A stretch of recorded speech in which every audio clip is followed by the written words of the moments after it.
Hey, what's going on? Subnet Phantom here, and I was just gonna try to walk you through the Proxmox server that I had mentioned before.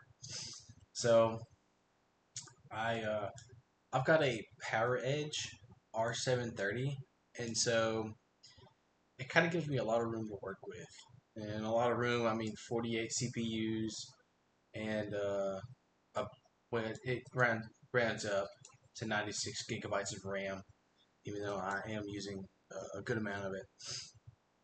And yeah, it's got two Xeon 5E 2650s P4s at 2.2 gigahertz. So that's a that's kind of like what the foundation of what I'm running on. I hope to be able to throw a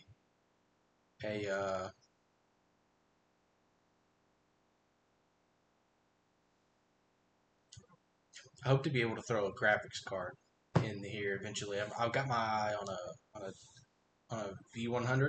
I'm pretty sure a Tesla V100. And so hopefully I'll be able to put one in there, one in here at some point. I've got a couple of helper scripts running. So I've got Cloudflare because some of the stuff is used through Cloudflare as well as AdGuard, and so they help with my DNS and like Pi-hole. If you've heard of Pi-hole but you haven't heard of AdGuard, they're pretty similar, very competitive against each other. Um, I like AdGuard because I like green, so that's the one I went with. And it just so happened to be the first one that I tried, and that's just the one I'm going with. I have a server 2019, and this is acting as an Active Directory so that I can perform like domain attacks and stuff like that. And that, of course, is going to be used against my Kali Linux machine here. Um, I have it. I've got some set up, and I've already got it set up with two other clients, and it has some vulnerabilities with it now, which I hope to record and go over and talk about it later. Just kind of like how to perform them and possibly some ways on preventing them. Um,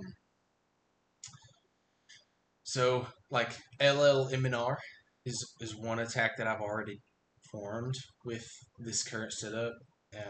I'll have a write up and such on it later. Also, pfSense. This is actually my currently working pfSense. Um, I talked about this in one of my shorts, and it this is yeah that firewall. So I've got some stuff written through it, but not too much to be honest. I definitely need to write more through it. And here Ubuntu Docker. So this Ubuntu Docker is pretty much just what I'm using to run N8N, which is the AI agent automation uh, platform. So I'm running it locally, which is honestly the best way, especially if you have a home lab, run everything locally. That's why I'm half the reason why it's running 82% usage, and I gave it 16 cores, and so it'll have some chance whenever I ask it something that it won't just sit there and take 4 years to do something. Like, what is the time? Maybe it'll get it to me in a minute and not a day. So um, that's also why I want to put a graphics card in my server is so that I can run N8N off of it. And hopefully that'll be exactly what I need.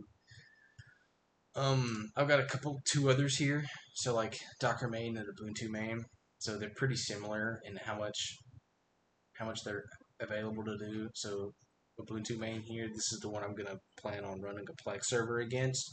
Um, I'm kind of debating whether or not if I should leave it as is with running it all of the different the R suite on this one, or if I should break them all out into helper scripts, which kind of seem better because then I can kind of manage the resources better based on what needs more and the storage as well.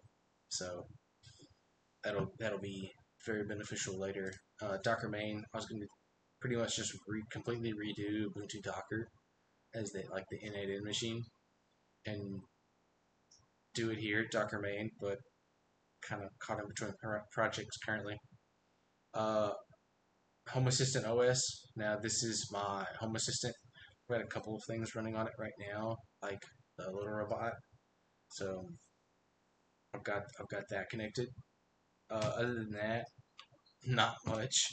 Maybe later I'll get some information on what I've got going on because I'd like to implement MCP and N8N along with Home Assistant to kind of provide that like Jarvis feel.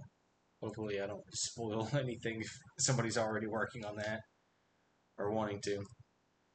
Moving on to Noob, this is just a an OPA. This was an OPA machine that I got from VulnHub. It's pretty much like Metasploit and Metasploitable, if I'm not mistaken.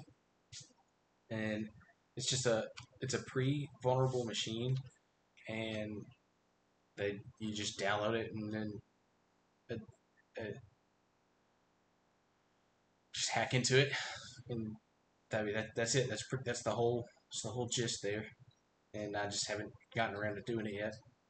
And Wazuh. So this is my SIEM that I actually have running on all of my machines and the laptop that I'm currently recording with. So hopefully I have a good eye on kind of what's going on in my network, and I'll get a notification before it's too late.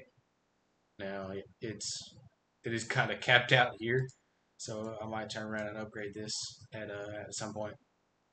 So probably pretty soon. I mean, I've been up for 26 days, so tell them the next downtime. But thanks for watching. Leave me a comment. Tell me what you think, and hope to catch you in the next one. So, peace.